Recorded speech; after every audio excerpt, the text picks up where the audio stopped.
The Norton Member of Parliament, Honorable Richard Changirai, is strongly urged citizens to oppose the ZANU-PF regime's efforts to extend the President Emmerson Mnangagwa's term of office beyond the constitutional limits. Zamina mashoko anamurataurwa panapa aiwa naChangirai achidza pano kuti aiwa, let us resist in all dimensions. This move iri kuda kuitwa yekuamenda the constitution muchete nekuiviolata.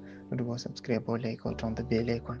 Tipina panapa payendo isi ayamudanyira chiti Mnangagwa's second term is scheduled to end in 2028. Hardliners within the ZANU-PF party advocating for a postponement of the elections, enabling the president, often referred to as crocodile, to remain in power. In a statement released on Tuesday, Changirai emphasized the importance of public resistance, saying, if the motion to extend terms is set to be tabled when Parliament opens, the reality is grim. ZANU-PF's 2/3 majority makes it almost certain to pass. However, since such an amendment requires a referendum, this is where every citizen must stand up and mobilize. He further stated, the future of our democracy cannot be left in the hands of a self-serving few. We need to come together, raise awareness, and ensure every voice is heard.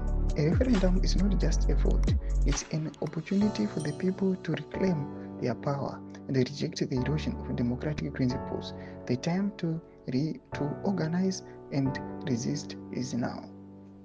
Ndo mashoko atiri kuona kuti aiwa the son aiwa what the late aiwa MDC founder aiwa Morgan Changirai ari kuuya panapa aine position yaari kuuya achimirira democracy, aiwa achiuya achisapota integrity nemacitizens achivasimbisa kuti aiwa let us resist aiwa zviri kuda kuitwa nevakomana ve the regime kuda kuviolata constitution inozikanwa nemunhu wese. Toziva mafungiro enyu muri kudii pamusoro pechiitiko ichi. Nakume section yedu, subscribe or like, turn on the bell icon.